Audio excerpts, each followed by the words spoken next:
Bonjour Cassandra, chère Dahlia.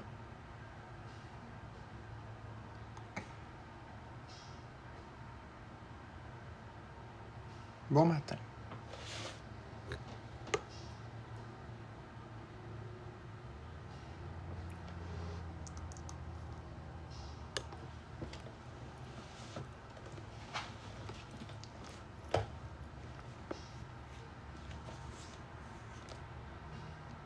Bonjour Chouani. Coucou Vic.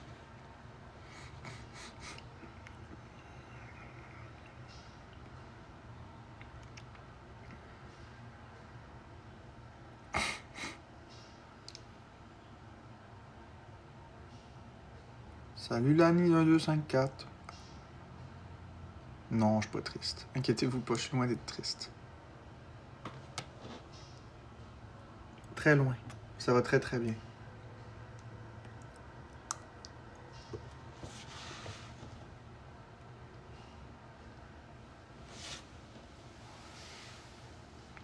Bon matin Coldas.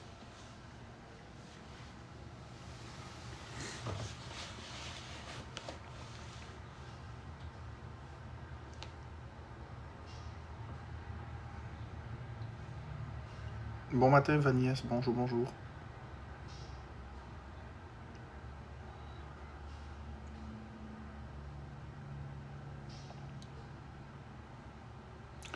Je sais pas si le live va durer longtemps, on verra, je pense pas. Bonjour Zaz. Bonjour Punky Funky.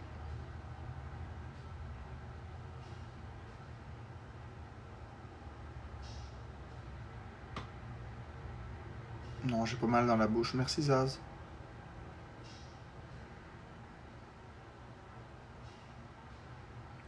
Ma bouche, ça va très bien.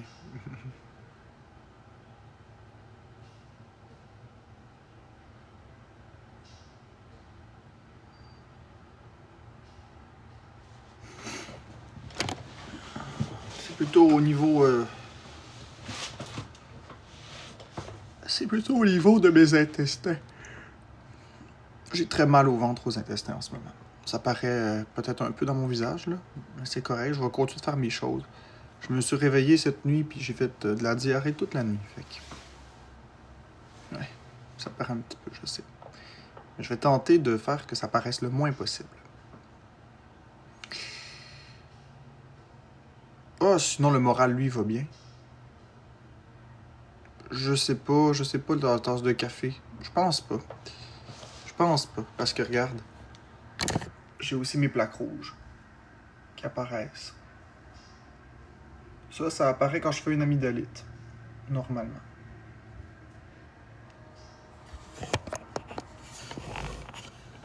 Ah, faut pas que j'attrape ça, une gastro, je vais crever, esti. J'ai pas peur d'une gastro, mais faut pas que j'attrape ça. Dans mon cas, à moi, ça peut être dangereux. Mais bon. Bon matin, Kelly. Mais non, je veux pas de diagnostic, c'est correct. C'est juste mon amygdalite, ok? Correct. On oublie, on change de sujet. Je vais pas demander de diagnostic, là. Non, j'ai pas mal aux amygdales, c'est mon amygdalite habituelle. Je mange des patates à l'huile. Exactement, je sais très bien qu'est-ce que j'ai. C'est mon mal de ventre, moi, qui m'inquiète. Ben, qui m'inquiète. Ça m'inquiète pas, là, mais qui m'inquiète plus. Oh.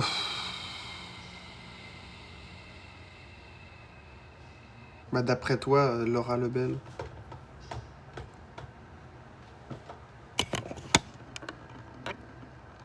D'après toi, Laura Lebel, dans les toilettes? Non?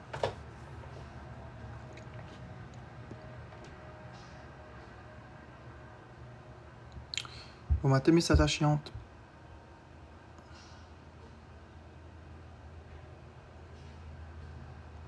Pourquoi une gastro peut être dangereuse? Parce qu'elle peut causer une déshydratation et un déséquilibre électrolytique sur les personnes. Tiens. Voilà, je vais te répondre. Une gastro-entérite, peut être très dangereuse pour plusieurs personnes. notamment les personnes qui sont plus vulnérables. Ça peut être des personnes âgées, ça peut être des personnes très jeunes, ça peut être des personnes dénutries, des personnes amaigries, des personnes anorexiques notamment. Pourquoi? Parce que plus que 3 diarrhées abondantes par jour peuvent causer une déshydratation. C'est pas la gastro en tant que telle qui est dangereuse, à ce moment-ci, c'est la déshydratation. C'est pourquoi on dit toujours bien boire, bien manger, et si jamais il y a plus que 3 diarrhées liquides, y aller avec des pédialytes, des solutions de réhydratation orale. On peut en faire à la maison, ou sinon on peut en acheter des toutes prêtes à la pharmacie. Par contre, dans le cas d'une personne dénutrie, lorsque une personne fait une diarrhée, il faut comprendre qu'il y a beaucoup de calcium, de sodium et de potassium qui part. Or, les électrolytes que je viens de nommer sont essentiels à la stabilité du corps humain et à l'hydratation. De telle sorte que si on a des diarrhées abondantes, ensuite, juste boire de l'eau, ça ne suffit plus à réhydrater. Ça ne suffit pas, il n'y a pas les 3 électrolytes dans l'eau. Donc, pour une personne très amaigrie, comme moi par exemple, c'est particulièrement dangereux parce que dénutrie aussi, parce que la proportion exacte des électrolytes, des nutriments essentiels, est déjà beaucoup plus basse, beaucoup plus précaire. La moindre diarrhée peut causer un débalancement qui peut causer des problèmes cardiaques aussi. Donc, dans mon cas, à moi, une gastro-entérite, bien qu'elle ne me fait pas peur, parce qu'une gastro n'est pas mortelle en elle-même, mais si ça vient à avoir des complications, il faut vite que j'aille à l'hôpital. Avoir de la réhydratation intraveineuse. Mon corps devrait se remettre d'une gastro si tel était le cas, mais avec beaucoup d'aide médicale. Je pourrais pas m'en remettre tout seul, mettons. Donc voilà pourquoi une gastro est préoccupante. C'est pas dangereux en soi. Personne ne meurt de la gastro. Les gens meurent plus des complications associées à la déshydratation et au débalancement chimique des micronutriments, tels les électrolytes. Voilà.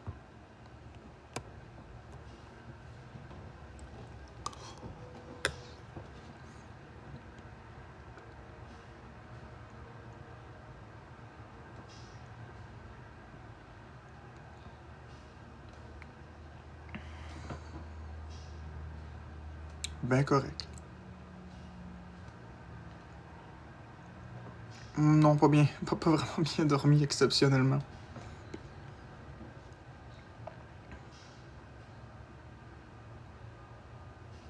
Oui, j'ai vu ma nutritionniste. Je vais d'ailleurs prochainement...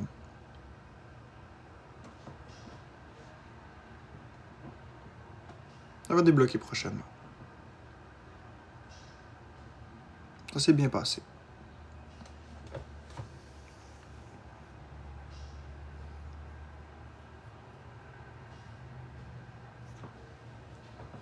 Good, c'est du gold, body. Body. Body. Ben là, Gouel, pas tout de suite, là. Je prévoyais rajouter de nouveaux aliments, mais avec toutes les plaques rouges que j'ai là, je vais l'interpréter comme une réaction allergique, fait que je vais attendre.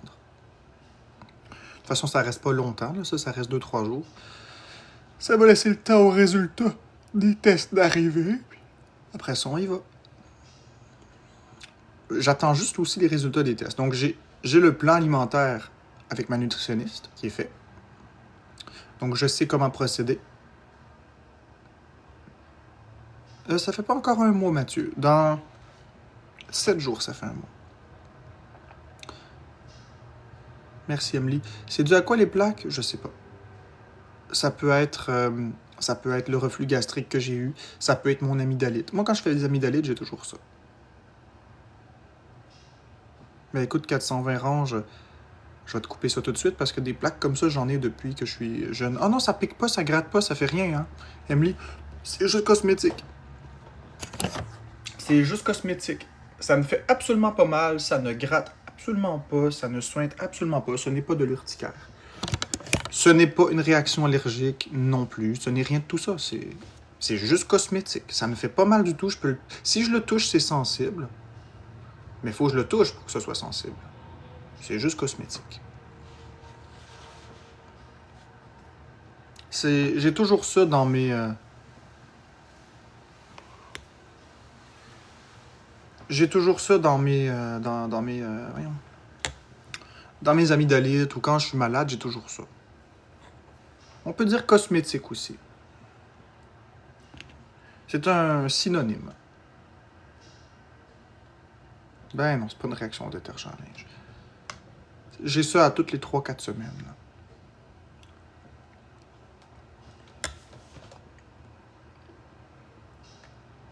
Je sais que les cosmétiques, c'est du maquillage, mais on peut dire cosmétique aussi. C'est un synonyme.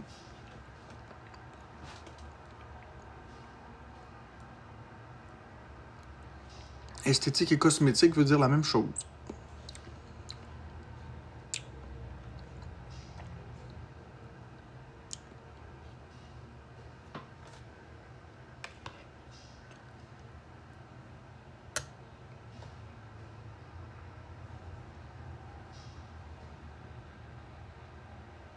Florence Porcon au Royaume-Uni.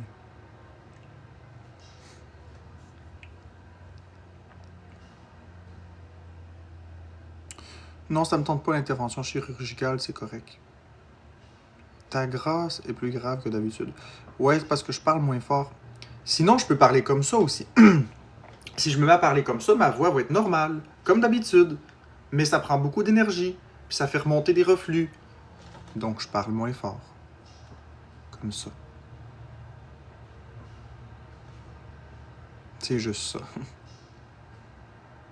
Ah ouais, Véro.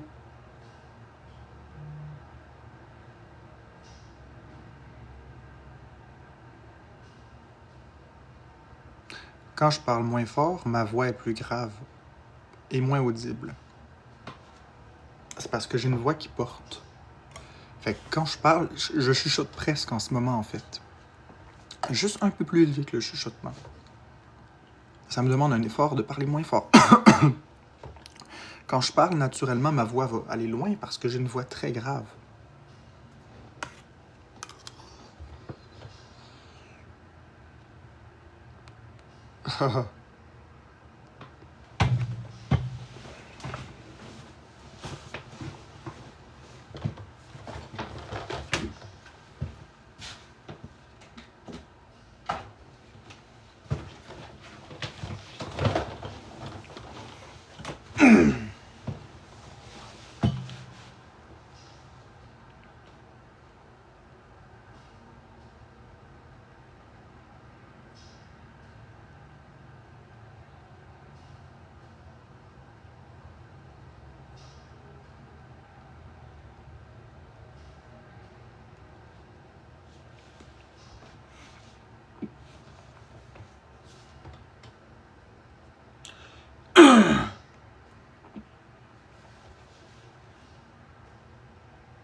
Ok, écoutez. Okay. Je vais vous apprendre quelque chose ce matin. Okay. Visiblement, vous... Et c'est vraiment important, ok, de nuancer. Je vous ai dit tout à l'heure que mes plaques rouges sur la peau sont uniquement cosmétiques. Je vous ai expliqué que ça fait pas mal, ça change rien, c'est juste du cosmétique, c'est juste du visuel, c'est juste de l'esthétique du cosmétique. Et plusieurs personnes ici présentes m'ont dit « Marc-André, tu te trompes, cosmétique, c'est du maquillage. » Non. Les cosmétiques, en tant que tels, c'est du maquillage. Si tu dis « Je m'en vais dans la section des cosmétiques », alors c'est du maquillage. Mais en médecine ou dans le domaine de l'électronique, ou peu importe, on va dire que c'est un problème cosmétique. Et si vous ne me croyez pas, écoutez bien. Et vous pourrez aller lire dans le dictionnaire, là, je vais aller vous montrer le dictionnaire aussi. Que veut dire cosmétique? Donne-moi tous les sens du mot cosmétique et toutes les définitions du mot cosmétique. D'accord. Le mot cosmétique a plusieurs sens selon le contexte. 1. Sens général. Tout ce qui concerne l'apparence extérieure. on parle de soins et de produits visant à embellir ou à entretenir la peau, les cheveux, etc. 2. Produits cosmétiques. Ce sont les produits utilisés pour le soin ou l'embellissement. Crème, maquillage, shampoing, parfum, etc. Ils sont utilisés pour améliorer l'aspect extérieur, mais n'ont pas de fonction médicale. 3. Sens médical. Un problème est dit cosmétique quand il concerne l'apparence, mais n'affecte pas la santé. C'est surtout esthétique. 4. Sens figuré. Quelque chose de cosmétique peut aussi vouloir dire superficiel ou sans impact réel. Par exemple, des changements cosmétiques dans une politique signifient qu'ils sont juste en surface. Voilà, j'espère que c'est plus clair. Attardons-nous à la sphère médicale. Est-ce que des plaques rouges qui ne grattent pas sont cosmétiques seulement? Dans le domaine médical, des plaques rouges sur la peau qui ne grattent pas peuvent avoir différentes causes. Elles peuvent être cosmétiques si elles n'affectent que l'apparence, sans autres symptômes ni impact sur la santé. Par exemple, des taches dues à une légère dilatation des vaisseaux sanguins, comme la couperose, sont souvent bénignes et seulement esthétiques. Toutefois, même si elles ne grattent pas, ces plaques peuvent aussi être le signe de problèmes sous-jacents, comme une maladie dermatologique, une réaction allergique ou d'autres troubles. C'est toujours mieux de faire vérifier par un professionnel pour être sûr. Tu as des plaques de ce type ou tu te posais la question pour autre chose? Non, je me posais la question si cosmétique et esthétique peuvent être deux synonymes. Ils sont proches, mais pas exactement synonymes. Cosmétique est souvent lié aux produits ou aux interventions qui améliorent l'apparence sans impact sur la santé. Par exemple, la chirurgie cosmétique. Esthétique concerne plus largement tout ce qui touche à la beauté ou à l'harmonie, que ce soit dans l'art, le design ou l'apparence. Donc selon le contexte, ils peuvent être interchangeables, mais pas toujours. Exactement. Comme je l'exprimais. Donc, Miss Attachante, ça peut faire 27 ans que tu travailles dans le domaine du maquillage et des cosmétiques, mais le mot cosmétique peut être interchangeable avec le mot esthétique dans certains domaines, dans le domaine de la santé, dans plusieurs domaines, comme tu l'as vu. Donc, vous apprenez peut-être quelque chose aujourd'hui.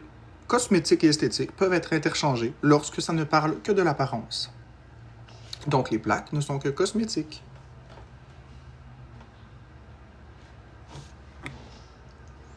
J'avais pas tort.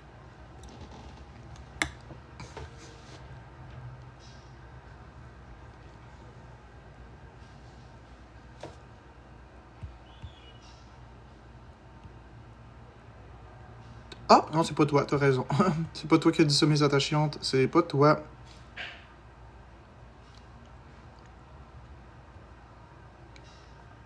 Attends.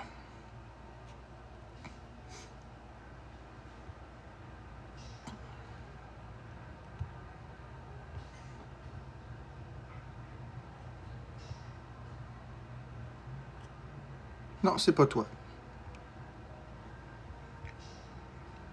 Non, il y a plusieurs personnes qui disaient ça, fait que c'est pour ça. Non, je sais. C'est Annie Castonguay. Mais voyez, faut faire attention quand on contredit quelqu'un. Vous pouvez dire esthétique si vous voulez. Moi, je vais continuer de dire cosmétique.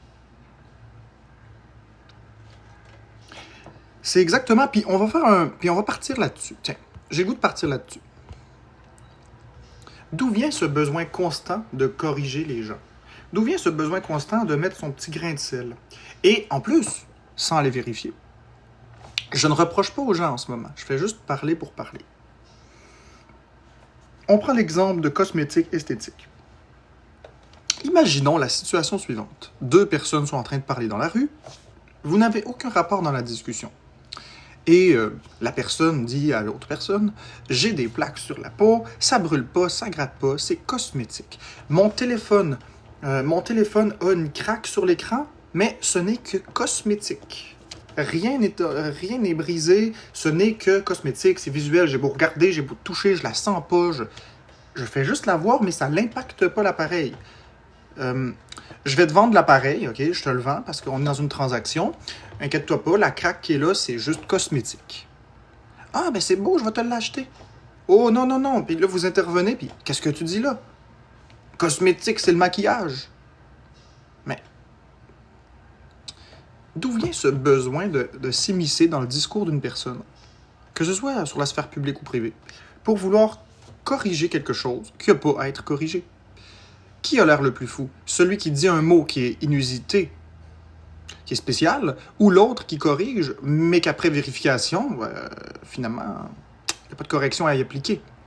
Donc, ça revient au truc que je disais cette nuit, la société a vraiment besoin d'apprendre à se mêler de ses affaires. Et la société préfère prendre une information qui est servie sur un plateau, parce que c'est plus facile à croire, que d'aller faire ses recherches par soi-même. Et je vous invite tous à aller faire vos recherches. Lorsque vous avez un doute, allez faire vos recherches. Vous allez voir, bien souvent, vous croyez des choses qui ne sont pas tout à fait exactes. C'est important de faire des recherches. On va prendre un autre exemple, le cuillère de sel. Une cuillère de sel, c'est extrêmement dangereux pour plusieurs raisons.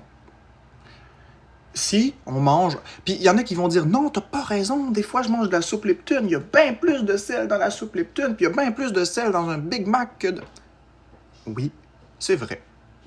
Dans les chips Lay's, par exemple, il y a énormément de sel. Dans un sac de chips, il y a probablement plus qu'une cuillère à soupe de sel, et ça m'est arrivé de manger un sac de chips au complet sans aucun problème, et vous aussi, probablement, ça vous est arrivé plusieurs fois. Pourquoi est-ce que ça pose pas de problème? Puis pourquoi juste une cuillère de sel pose problème? Tout est dans l'art de la rapidité d'absorption. J'explique. Sans surprise, lorsque vous mettez quelque chose dans votre bouche, votre salive est le premier rempart de la digestion. Commence à dégrader les aliments. Ensuite, il y a l'œsophage. Vous passez vos aliments dans l'œsophage jusqu'au sphincter. Le sphincter, la petite bague de serrage qui est là pour s'ouvrir et se fermer, pour que l'estomac reste hermétique. Une fois dans l'estomac, l'aliment commence à être attaqué par les acides gastriques. On peut appeler ça les sucs gastriques si vous préférez. Pour ensuite aller vers l'intestin. Le problème, c'est que, comme vous le savez, le sel, c'est littéralement du sodium pur.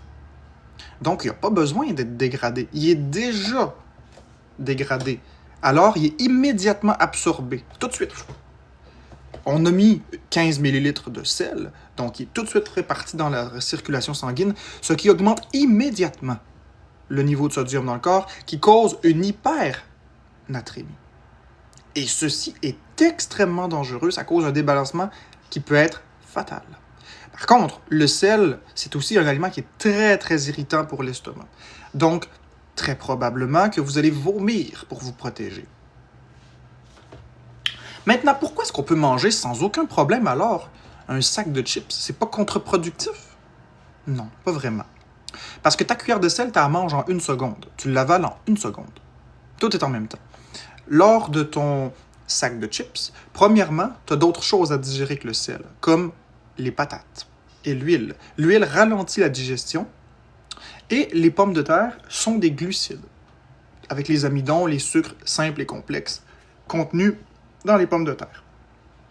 Bien sûr, il y a le sel, mais comme c'est absorbé en même temps, il y en a moins qui s'en va en même temps dans la circulation sanguine et les reins filtrent au fur et à mesure.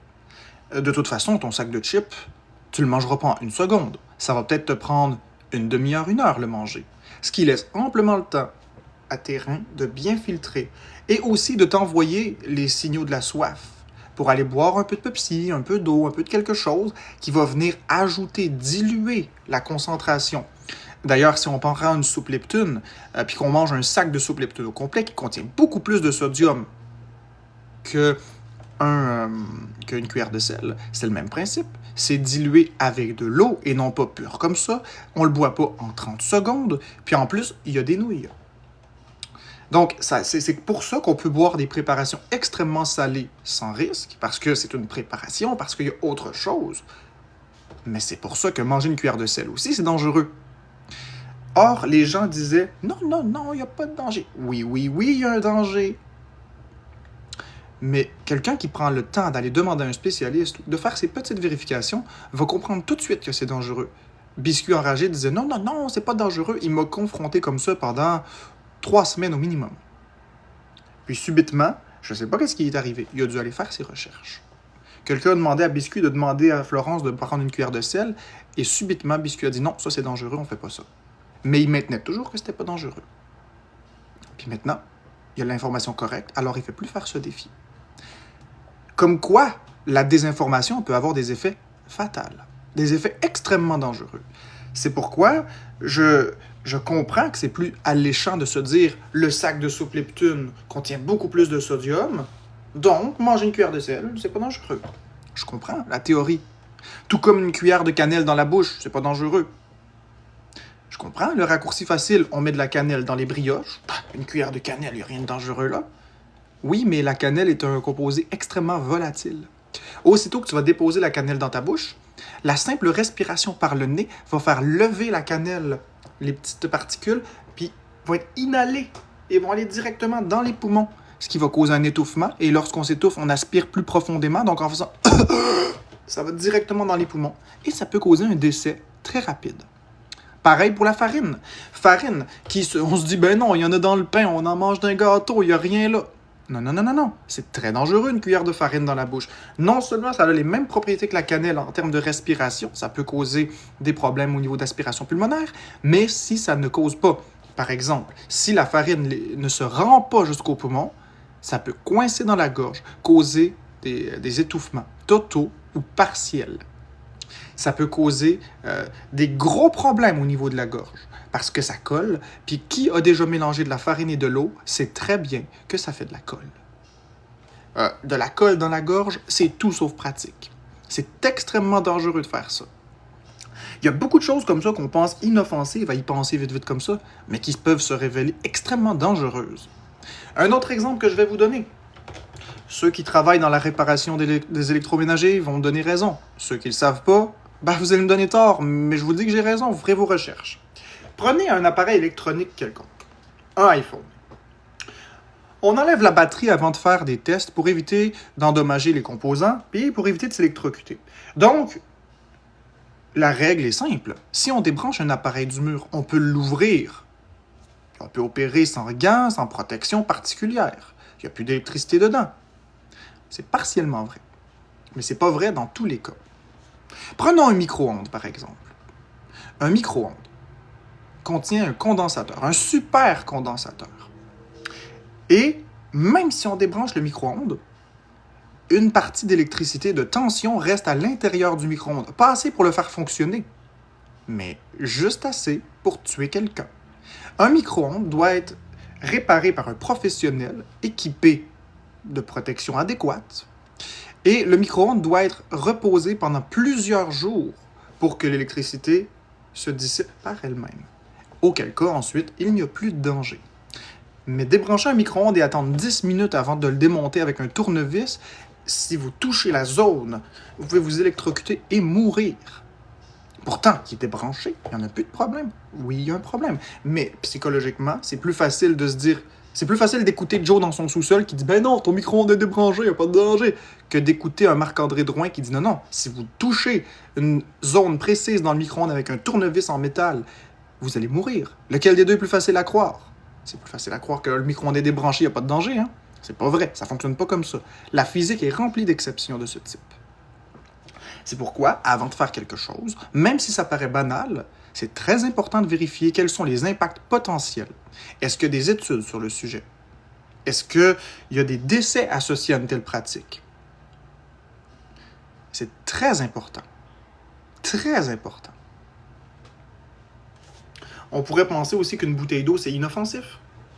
Oui, mais non. Parce qu'il y a des phtalates qui font la migration du plastique vers l'eau lorsque les bouteilles sont au soleil. Tout est une question de chimie. Donc, vérifiez avant de contredire quelqu'un, surtout lorsque ça peut mettre une vie en danger. Ah oui, dernier détail. Pour les pharmaciens en herbe ici, il y en a sûrement des pharmaciens sur TikTok. On va parler des interactions médicamenteuses.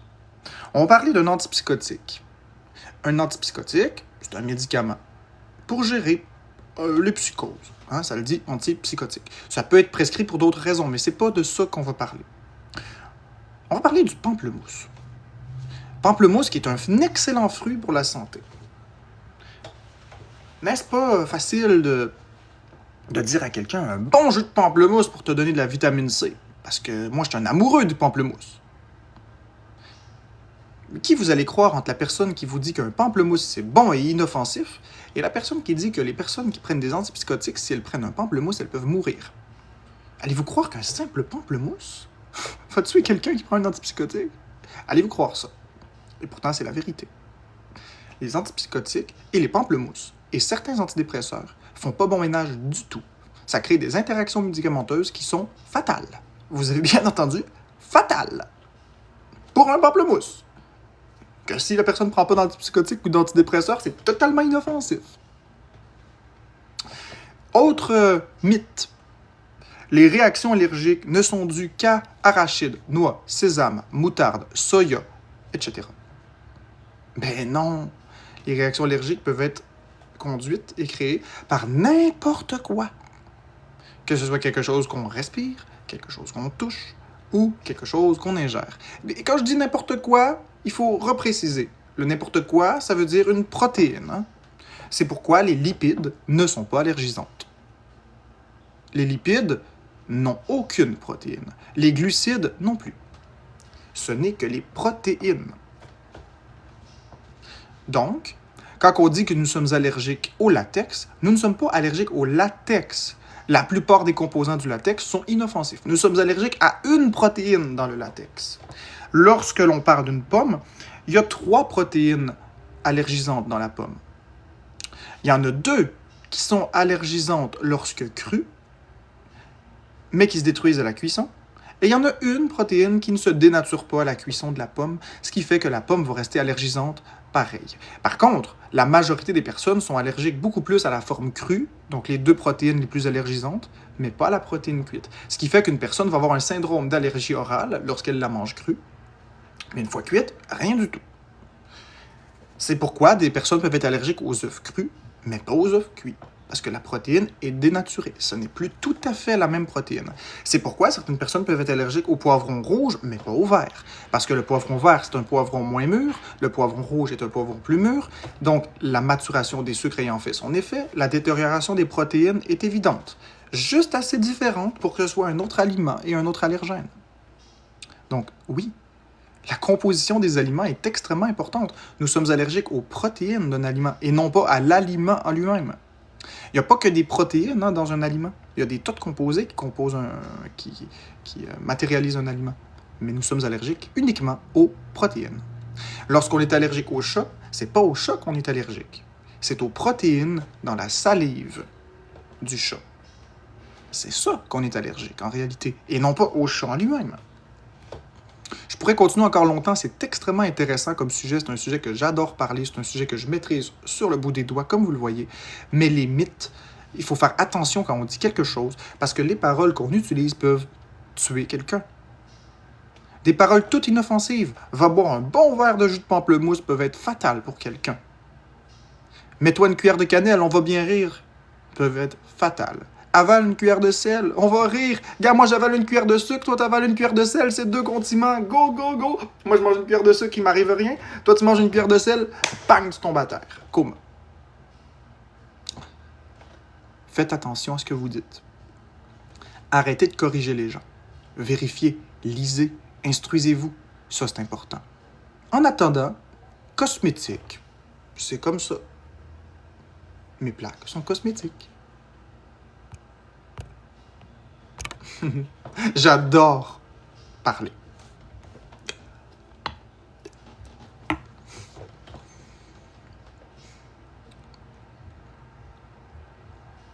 Ça peut être cosmétique, Audrey Jade. Va lire la définition de cosmétique. Dans la sphère médicale. Bon matin, Jeune 82. Bon matin, Véro. Bon matin, tout le monde. Qu'est-ce que je mange pour déjeuner? Des patates à l'huile. La pomme fait juste me piquer dans la bouche, mais on m'a pas dit que c'était pas allergique. Ah, ben oui, en fait, Aryricime, c'est allergique. Ça s'appelle un syndrome d'allergie orale. C'est pas une allergie qui est nécessairement dangereuse. La plupart du temps, c'est bénin. C'est pourquoi ils t'ont dit que c'était pas allergique. Mais oui, c'est une allergie. Oui, le syndrome polymanialement, oui, ça c'est la contamination croisée entre les protéines des arbres, des pollens, et les protéines des fruits, qui sont parfois ressemblantes. Latex, #banane, boulot, #pomme, etc. Normalement, si tu es allergique au latex, tu as des sensibilités à la banane qui sont possibles. Si tu es allergique au boulot, tu as des possibilités d'avoir des sensibilités aux pommes, etc. Je vous le dis. Le kiwi et l'ananas piquent dans la bouche à tout le monde. Oui, le kiwi et l'ananas piquent dans la bouche à tout le monde et je vais vous dire pourquoi. L'ananas, lorsqu'on le mange, c'est drôle à dire, mais tente de digérer votre bouche à cause d'une enzyme dans l'ananas. Donc, le picotement que nous ressentons lorsqu'on mange ce fruit, ou ces fruits, comme le kiwi et l'ananas, ce n'est simplement qu'un enzyme qui tente de digérer. Ce n'est qu'une réaction dans la bouche qui est chimique, qui se produit à 100% des gens. Il n'y a pas de danger.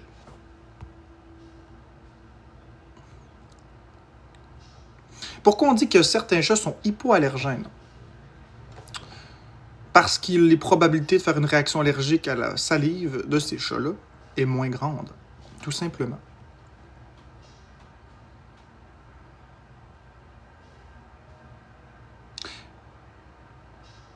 Il n'y a pas de cristaux de sucre qui piquent la bouche dans l'ananas. Non, c'est pas un cristaux de sucre, c'est des sucs. C'est des enzymes qui essaient de digérer l'intérieur de la bouche. C'est ça que tu ressens après avoir mangé un ananas. Tout le monde qui mange des ananas va avoir la bouche qui pique. Mais ça dure pas longtemps. La langue, surtout. Oui, Alexia, tout le monde me dit ça, mais ça m'intéresse pas d'être professeur. C'est ça, des sucs. Comme numéro 456 le dit. Non. Empavida, à moins de symptômes autres. Puis là, on parle, par exemple, de gros picotements qui perdurent dans le temps, de plaques rouges, de gonflements, de difficultés respiratoires, etc. Mais à moins qu'il y ait ça, les légers picotements qui sont sur la langue et qui se limitent à la bouche et qui disparaissent en 10-15 minutes, c'est pas une réaction allergique.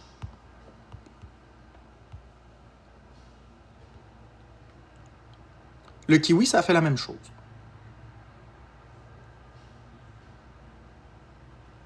Mais regarde, réessaye dans ce cas-là, si tu as un doute, Empavida, puis si tu as peur, je te conseille de l'essayer avec quelqu'un proche. Une toute petite quantité de rien du tout, puis d'observer. Fais pas ça n'importe comment tout seul.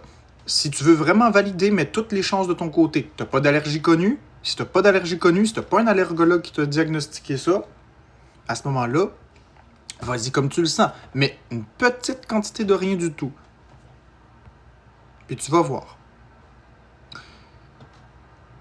Oui, effectivement, ML98. Les noix peuvent faire une réaction juste orale. Ça fait ça, j'en prends plus, alors j'ai trop la chienne. Non, les noix ne sont pas connues pour causer des réactions orales. Les noix, si tu as une réaction orale, il est très probable que ce soit une intolérance ou une réaction allergique. Les noix ne causent pas de réaction orale.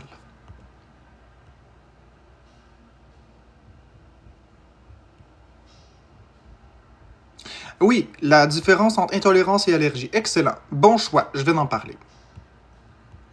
On va parler de tous les types d'allergies possibles. On va parler des intolérances et on va parler des allergies. On va commencer par qu'est-ce qu'une allergie au sens large. Je précise, je ne suis ni allergologue ni médecin. Tout ce que je vais dire est exact, mais s'il y a des erreurs dans ce que je dis, fiez-vous aux vrais allergologues, aux vrais médecins. Allez lire vous-même, vous allez voir, c'est passionnant. D'accord. On va commencer par expliquer qu'est-ce qu'une allergie. De base, les choses qui sont nocives pour nous, c'est les bactéries et les virus. Mais pas toutes, parce qu'on est constitué de bactéries. Microbes, bactéries, virus, même si on en a en nous, et vous seriez surpris de savoir que vous avez tous du E. coli dans la gorge et vous avez tous du C. difficile dans l'intestin. Au naturel, on a un équilibre. Le truc, c'est que si on a un déséquilibre, qu'on en ingère trop, bien à ce moment-là, on peut avoir un grave problème, une intoxication alimentaire ou, plus grave, des lésions aux organes corporels. Pourquoi je parle de ça? Parce que c'est bien important de comprendre que le corps n'est pas supposé attaquer quoi que ce soit. Or, pour une raison inconnue. Inconnue. Lorsqu'on mange certains aliments, notre corps le voit comme quelque chose de dangereux. Et il va se mettre à sécréter des substances qu'on appelle par exemple de l'histamine. Mais pas que de l'histamine. Mais on va parler de l'histamine. Cortisol, histamine et autres. L'histamine va être principalement la cause de tous les problèmes liés avec les basophiles, les leucocytes. Donc, c'est pourquoi, quand on prend un médicament contre les allergies, on appelle ça un antihistaminique parce qu'il bloque la sécrétion de l'histamine. Par exemple, un fruit très riche en histamine, c'est la fraise. Si vous exagérez en mangeant beaucoup de fraises, vous allez vous retrouver avec des plaques sur la peau, ce qui est communément appelé dans la science, dans la médecine, une fausse réaction allergique. Manger trop de fraises peut causer des symptômes allergiques, même si vous n'êtes pas allergique. Toutefois, sans mettre la vie en danger. C'est juste cosmétique.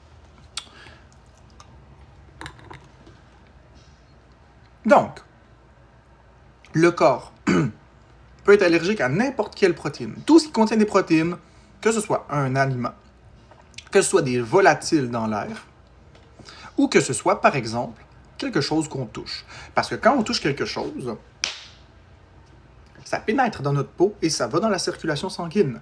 C'est pourquoi quelqu'un peut être allergique au latex et faire une grave réaction allergique. C'est pourquoi les crèmes entrent dans la peau. Si les crèmes n'entraient pas dans la peau, personne n'en achèterait. Le but d'une crème, c'est d'être absorbée par la peau. Mais la crème que vous absorbez sur votre peau, elle s'en va dans votre circulation sanguine. Donc, vous n'êtes pas allergique. C'est pourquoi certains tissus peuvent causer des dermatites de contact, des petites plaques. Bon. Fait que la réaction allergique, essentiellement, si on veut la simplifier, implique la réaction, du système immunitaire. Il n'y a pas un seul type de réaction allergique. Il y en a beaucoup. Beaucoup. Beaucoup. Il y a les réactions allergiques causées par les IgE. Les IgE sont un composé dans le sang qui, lorsque, en trop grand nombre, lorsque le système immunitaire en crée trop, cause des gros problèmes et c'est là qu'on va faire choc anaphylactique, c'est là qu'on va faire, par exemple, œdème de Quinn, gonflement, ou encore autres symptômes comme des plaques rouges qui grattent, qui piquent, des vomissements, des accélérations cardiaques, et j'en passe. Beaucoup de symptômes. C'est les IgE. Par contre, une grande quantité d'IgE ne veut pas nécessairement dire une grave réaction allergique, ni même une réaction allergique. C'est un petit peu comme la COVID. Certaines personnes vont avoir la COVID, mais sans présenter de symptômes. Certaines personnes mangent des aliments et sont asymptomatiques à leur allergie. Alors, comme elles sont asymptomatiques à l'allergie, on va dire qu'elles n'ont pas d'allergie. Lorsqu'on fait un prick-test, les allergologues vont dire « tu n'es pas allergique ». Mais si on fait une prise de sang, on va bien objectiver la hausse des IgE. Ces personnes-là, d'ailleurs, sont plus exposées au risque futur de développer une réaction allergique subite à un aliment, puisqu'elles sont déjà sensibilisées. Mais la plupart des personnes n'auront jamais de réaction allergique, même avec des IgE élevés, si elles sont déjà asymptomatiques. Il y a aussi les réactions allergiques avec les autres mécanismes. On parle des réactions allergiques qui impliquent les lymphocytes T, par exemple, et les autres parties du corps qui sont intégrantes du système immunitaire. On peut avoir une réaction allergique plusieurs heures après avoir mangé un aliment, induite par exemple par l'absorption de l'intestin, induite par d'autres composés du système immunitaire. Mais les réactions allergiques qui sont tardives sont inoffensives. Je mets des guillemets dans inoffensives. Inoffensive, ce que je veux dire, c'est qu'elle ne cause pas un décès en 5 minutes. Ça va être plus des symptômes gastro-intestinaux. Ça va être des symptômes cutanés. Parfois des symptômes cardiovasculaires, donc respiration, cardiaque, mais retardés, qui ne mettent pas la vie en danger à court-moyen terme. Mais c'est plus inconfortable. Si on parle, par exemple, d'un produit qui va, je sais pas, moi je dis n'importe quoi, une allergie qui n'est pas causée par les IgE, qui va causer des brûlements gastriques, des gros brûlements gastriques, qui causent ensuite des reflux. Bien, à moyen terme, à long terme, ça peut créer des graves problèmes comme une œsophagite, ça peut créer des comment on dit ça, des cancers de l'œsophage, des cancers de l'estomac. Ça peut créer des ulcères duodénaux. Ça peut créer beaucoup de problèmes, mais à plus long terme. Ce qui veut dire qu'on a le temps de voir les choses arriver. C'est pas en 5 minutes que tu vas crever. Par exemple, si tu manges un aliment qui te fait battre le cœur super vite, puis que c'est pas une allergie médiée par les IgE, à ce moment-là, bien, ça peut créer des problèmes cardiovasculaires à plus ou moins long terme si on ne change pas et on ne l'évite pas. Mais à court terme, pas de panique, on ne mourra pas. Donc ça, je ne décrirai pas chaque mécanisme du corps humain qui va créer des réactions allergiques. Il y en a essentiellement deux, les IgE médiées qui sont dangereuses très rapidement et les non-IgE médiées qui ne sont pas dangereuses immédiatement. C'est plus tard, à long terme. Maintenant, on va parler des intolérances alimentaires. Les intolérances alimentaires sont essentiellement dues à une mauvaise réaction du système digestif cette fois-ci. Ce n'est pas le système immunitaire qui crée les réactions liées à une intolérance. Une intolérance va être souvent due, par exemple, à un manque d'enzymes digestives. Le lactose contient un sucre qui s'appelle la lactase. Non, c'est pas ça. Je recommence. Le lactose est un sucre naturellement présent dans le lait. Et lorsqu'on l'avale, si on ne produit pas l'enzyme qui s'appelle la lactase, nous allons mal digérer le lait. Ce qui va donc donner des symptômes. Ce n'est pas une allergie, c'est une intolérance. Il y a des pilules de lactase qu'on peut prendre pour stimuler ou reproduire l'enzyme. À ce moment-là, on prend la petite pilule, 10-15 minutes après, on boit notre verre de lait et tout est beau parce que l'enzyme est dans l'estomac. Ça, c'est les intolérances alimentaires. Une intolérance alimentaire peut causer des problèmes, par exemple cutanés aussi. Peut causer une batterie de problèmes qui sont essentiellement, majoritairement, mais pas seulement, dus aux syndromes gastro-intestinaux comme des ballonnements, des indigestions, des constipations ou au contraire des diarrhées.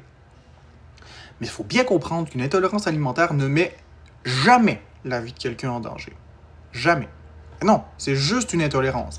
Mais mieux vaut éviter l'aliment pour éviter les inconforts associés. Il y a une exception à la règle. J'ai dit que les intolérances alimentaires ne mettent pas la vie en danger. J'ai menti.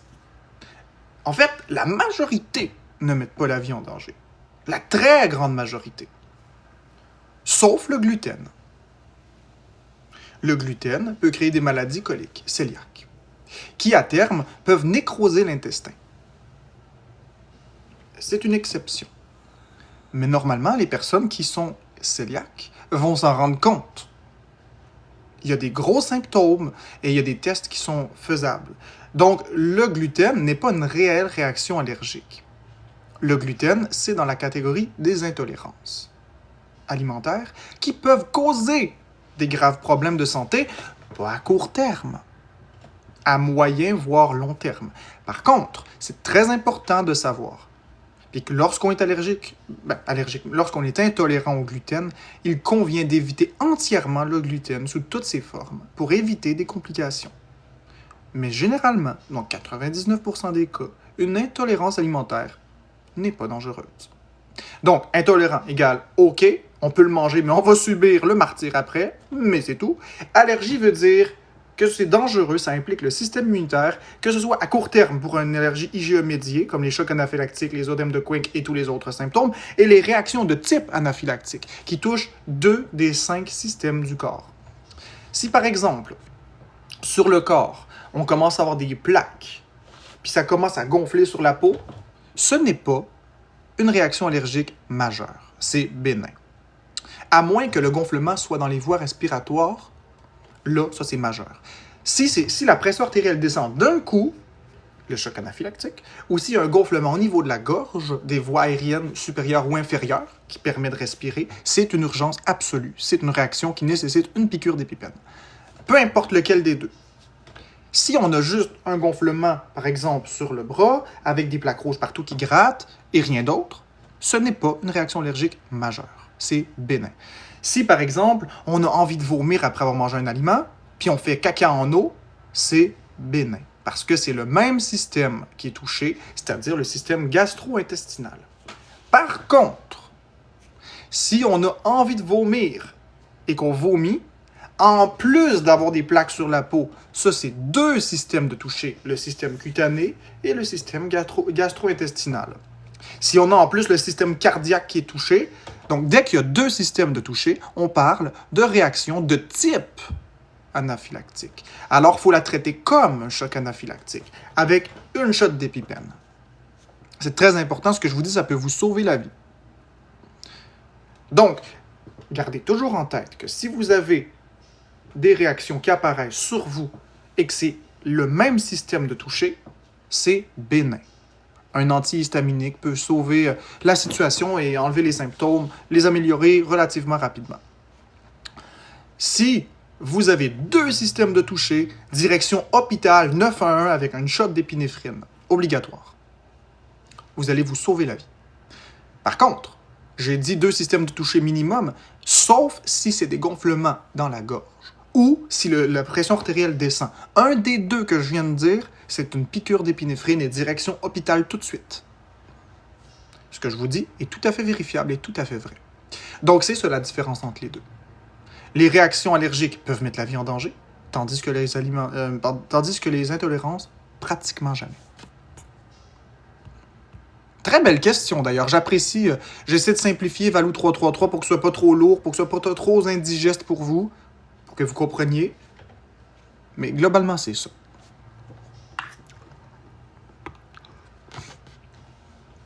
Merci Audrey Jade pour les cadeaux.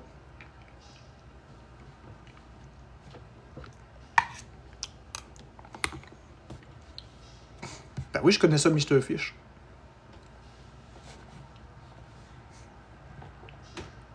J'aurais pu aussi parler des réactions allergiques induites par l'effort, mais on ne va pas s'amuser à vous faire des peurs.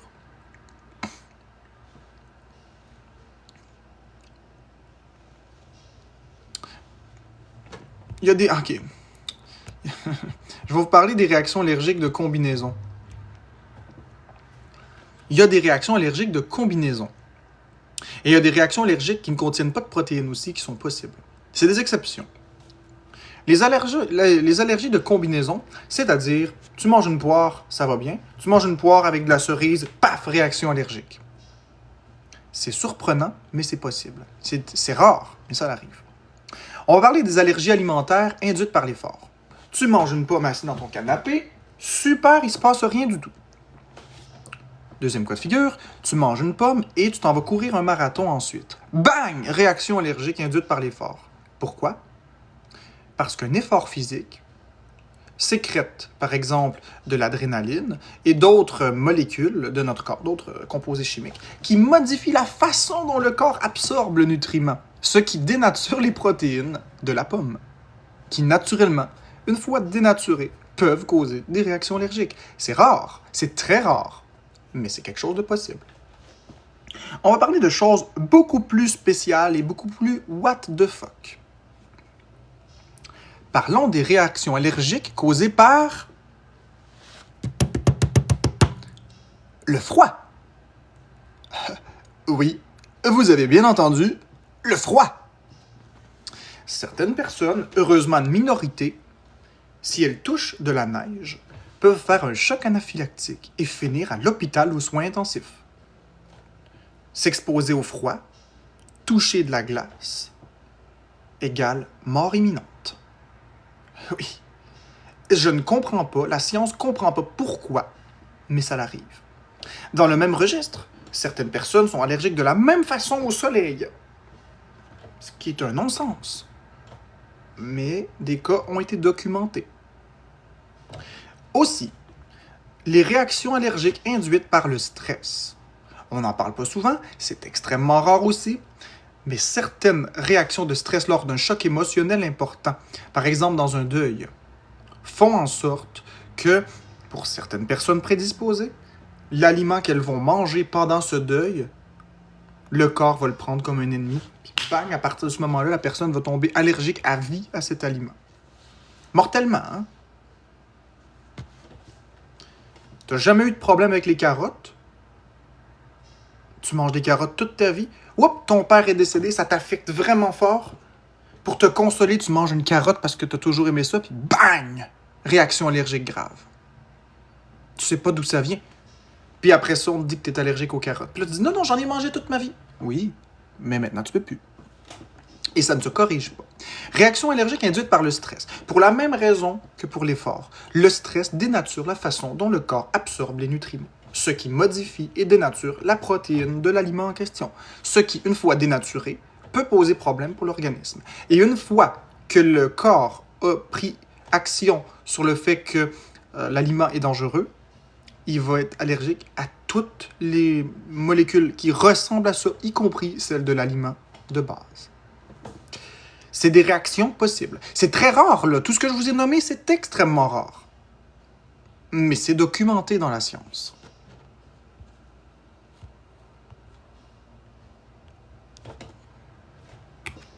Alors, j'ai dit que c'était par les protéines dans 99,99999% des cas. Il n'y a pas de protéines dans le soleil. Il n'y a pas de protéines dans le froid. Encore moins dans l'effort. Qu'est-ce que j'ai à dire, Dylan Carrière, que je mange juste des patates parce que je suis un tata? Ben, j'ai juste à te dire bonne journée, mon ami. Bonne journée, mon ami. Quand tu pleures, tu plaques partout à grandeur. Tu devrais suivre des cours en ligne pour travailler en santé. Peut-être.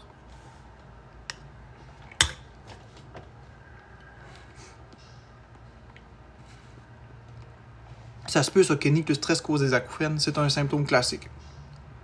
Ben, tu peux être allergique à tes propres larmes, oui. C'est possible, Pamela. Des allergies légères, par exemple. Puisque c'est des allergies de contact. Les allergies de contact sont peu susceptibles de causer des problèmes graves. Peuvent, mais pas vont. Le conjoint de mon ancien employeur était allergique au froid. Ben c'est ça, Magic Bullet. Moi, je suis allergique au froid, mais pas aussi intense. Mon médecin m'a dit que c'est de l'urticaire. Oui, mais il y en a qui font des réactions allergiques extrêmement graves au froid. Être allergique au froid, c'est une chose. Mais mortellement, c'en est une autre. C'est un mécanisme qui n'est pas encore compris par la science. C'est étrange, hein, être allergique au froid. Et ce ne sont pas des caprices.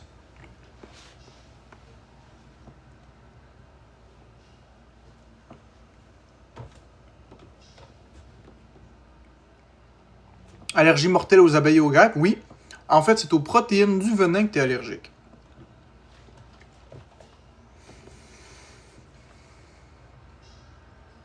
Ben oui, Pamela. Ça doit être horrible vivre avec l'allergie au froid et au soleil.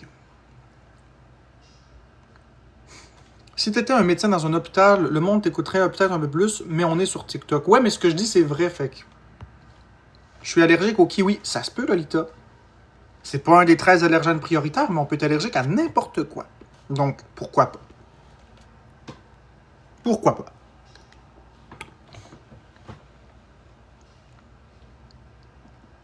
Oui, le stress peut causer beaucoup de choses. On n'y pense pas, mais oui. Oui. Un simple état d'esprit. Mais notre corps à rude épreuve.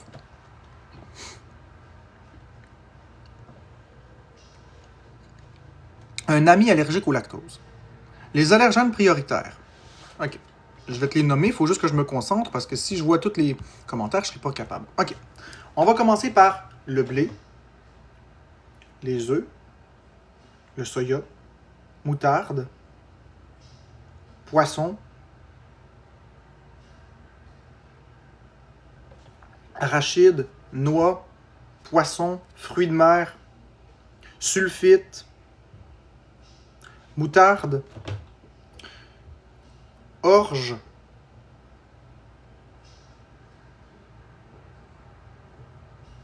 le lait. Ça va peut-être mieux aller si je les écris en les disant. Parce que les dire comme ça à voix haute, puis je vais vous montrer, je ne vais pas sur ChatGPT, là, je vais faire comme ça. Et vous allez voir mon écran. OK. Donc, lait, soya, moutarde, arachide, noix, poisson, fruits de mer, moutarde, sulfite.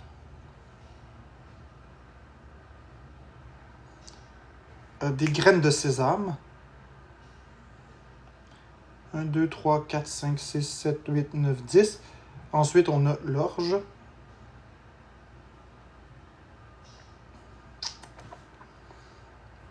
Le blé, évidemment, que je n'ai pas mentionné. 1, 2, 3, 4, 5, 6, 7, 8, 9, 10, 11, 12. Lait, soya, moutarde, arachide, noix, poisson, fruits de mer. Ah, les œufs. Voilà les 13 allergènes prioritaires. Vous voyez, j'ai pas utilisé de ChatGPT, juste ma mémoire. Mais c'est parce que c'est dur de les énumérer sans se concentrer bien, puis des fois on les renomme. Donc, lait, soya, moutarde, arachide, noix, poisson, fruits de mer, moutarde, sulfite, sésame, orge, blé, œuf sont les allergènes prioritaires.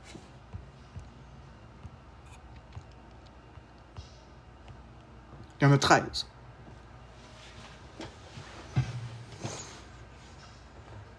Mais on peut être allergique à n'importe quoi. Mais ceux-là, c'est les plus allergènes.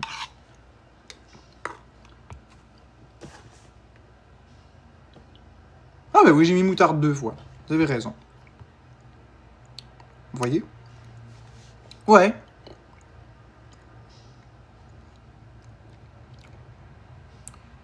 Probablement que l'orge et la moutarde, je l'ai mis 2 fois. Oui, moutarde, la graine de moutarde, oui, le condiment. C'est un allergène. D'accord, ça se peut qu'il y en ait juste 11. Mais je les ai quand même énumérés sans problème. Bon, toi, t'écris en majuscule, je vais te bloquer. C'est pas la contradiction, c'est le fait de l'écrire en majuscule comme si tu me gueules après.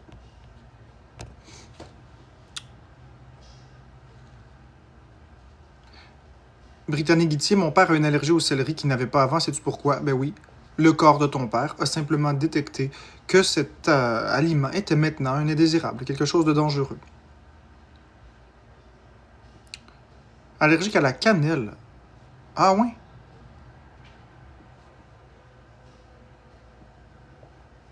J'ai déjà fait un choc anaphylactique et finalement, je suis même pas allergique à l'allergène. Naomi, tu as probablement fait une réaction de type idiopathique, c'est-à-dire qu'ils ne savent pas pourquoi.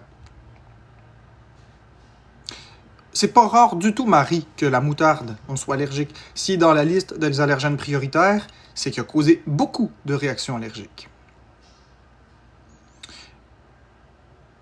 Si l'allergie au sulfate et sulfamide, c'est la même chose, je sais pas, je connais pas les deux.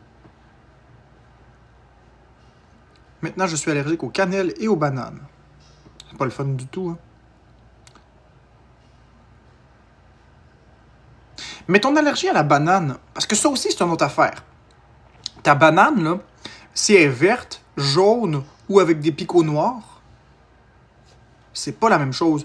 Non, je l'ai mis arachide, noix et crustacés. Crustacés, c'est fruits de mer. Je l'ai mis.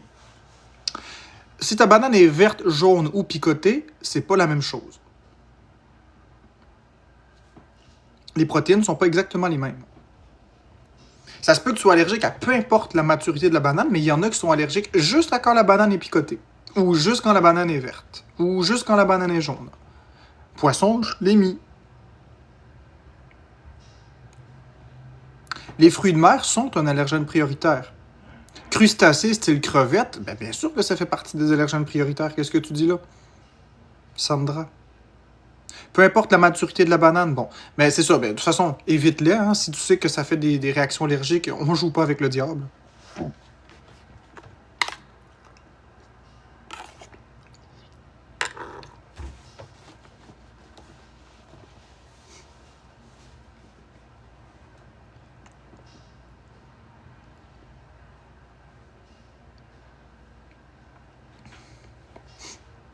Ah, Magic Boulette, moi je le suis pas. Mais Magic Boulette, attends. Si allergique au kiwi, c'est de vouloir. Ou à l'ananas, c'est quand tu dis que ça te pique dans la bouche. C'est pas une allergie, là. On a tous la bouche qui picote après avoir mangé du kiwi ou de l'ananas. Ce n'est pas une réaction allergique. C'est l'enzyme, le sucre contenu dans l'ananas, pas le sucre, mais le sucre, qui digère notre bouche. Il tente de digérer notre bouche. Magic Bullet, si tu manges de l'ananas, puis que tu as la bouche qui te picote, ou du kiwi, puis tu as la bouche qui te picote, sache que tu fais partie de 100% des humains. Oui, Sandra, tout le monde réagit à l'enzyme. Tout le monde. Ben oui. C'est comme de dire que tu peux mélanger du bicarbonate de soude avec du vinaigre sans que ça fasse une réaction. Mais bien sûr, ça fait une réaction. Pourtant, cela me faisait ça, je fais un test et je suis allergique. Oui, là. Tu peux être allergique aux ananas aussi, là. Mais le fait de le manger et que ça picote dans la bouche n'est pas une allergie. Moi aussi, quand je mange des ananas, ça me pique. Ben écoutez, ceux qui disent que ça pique pas, là. Si l'ananas est cuit, ça piquera pas. Je parle d'un ananas cru.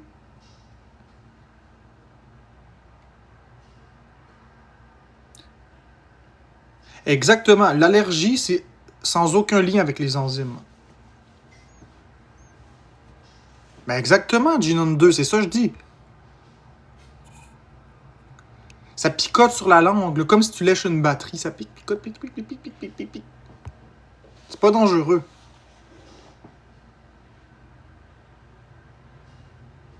Le poisson n'est pas un allergène prioritaire. Ben bien sûr que le poisson est un allergène prioritaire. Si l'ananas a été congelé, est-ce que ça détruit l'enzyme? Je ne sais pas, RP. Je vais pas répondre n'importe quoi. Je ne sais pas. Je ne sais pas. Du tout. Ce que je sais, c'est que la cuisson détruit l'enzyme. La congélation, j'ai jamais testé.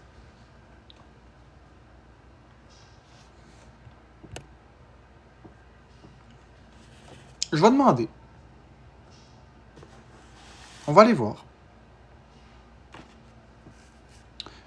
Considérant le fait que lorsque je mange un ananas cru, ça me picote dans la bouche, je voulais savoir, est-ce que si je congèle l'ananas, puis je le décongèle, l'enzyme responsable du picotement sera détruite ou pas? Ah, l'ananas est son fameux effet piquant. Cet effet est dû à la bromélaïne, une enzyme qui peut provoquer des picotements. Congeler l'ananas ne détruit pas complètement la bromélaïne, mais ça peut réduire son activité. Donc, en le congelant et en le décongelant, tu pourrais ressentir moins de picotements, mais ça ne les éliminera peut-être pas complètement. Voilà. Donc ça l'élimine pas au complet, mais ça peut aider. Mais la cuisson la détruit, par exemple, l'enzyme.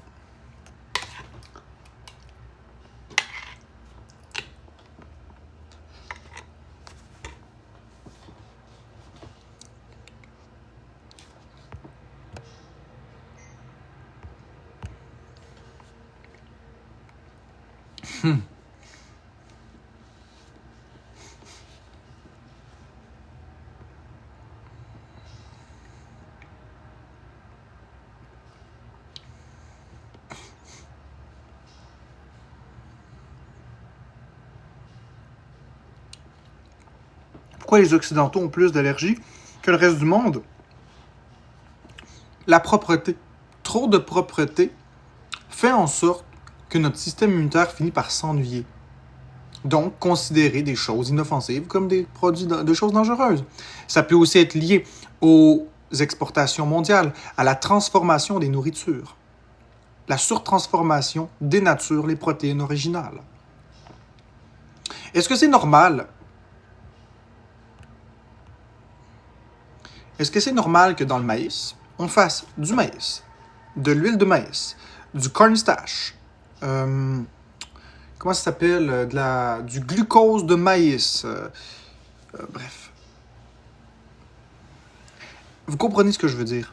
Quand on prend tous les items du maïs puis on les sort du maïs, puis ça devient des composés uniques, puis on s'en va rajouter ça dans des aliments qui n'ont pas rapport, ben c'est possible que ça crée des réactions allergiques. Les aliments très transformés. Du sirop de maïs, tiens. Sirop de maïs, huile de maïs, flocons de maïs, et j'en passe. C'est tous des aliments transformés. Si on s'en va prendre des molécules comme le sirop de maïs, puis on s'en va mélanger ça avec une autre molécule chimique d'un autre aliment qui n'est pas supposé être dénaturé, puis on s'en va les mélanger ensemble, ça crée de nouvelles protéines. Ça crée des combinaisons qui, ensemble, causent des réactions allergiques. Je l'ai dit tout à l'heure, la combinaison de certains aliments pour certaines personnes peut s'avérer très dangereux. Donc, c'est d'après moi les deux raisons. L'hygiène qui est trop haute dans nos pays, donc le système immunitaire s'ennuie, et la surtransformation des aliments. Les ajouts d'additifs et toutes ces cochonneries-là. C'est d'après moi ce qui cause le plus de réactions allergiques.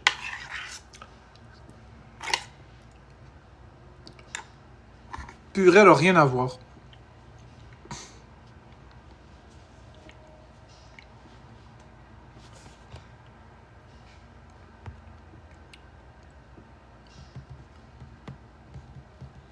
Ben oui. Quand tu manges un beigne, merci Noémie, quand tu manges un beigne au Tim Hortons, là, si tu demandes la liste des ingrédients d'un beigne, là, un beigne normal, ça a 15 ingrédients environ. Chez Tim Hortons, un beigne, ça a 65 ingrédients. Et plus. Bon, ok Sandra, je suis tanné.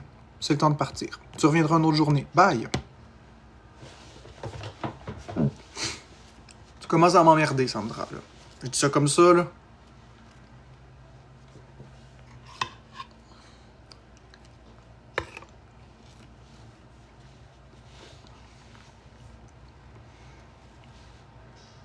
Coucou, Démonix 34.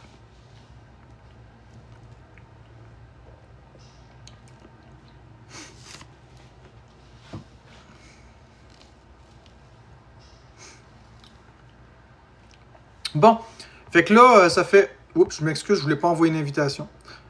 Ouais, c'est super intéressant, mais je vais quitter parce que j'ai que 128 diamants en 1h15. Et je l'ai toujours dit, s'il n'y a pas de rémunération correcte, peut m'amener, j'y vais. Donc ça a été super cool, mais bonne journée à tout le monde. S'il n'y a pas de rémunération correcte, peut m'amener, j'y vais. Donc ça a été super cool, mais bonne journée à tout le monde. S'il n'y a pas de rémunération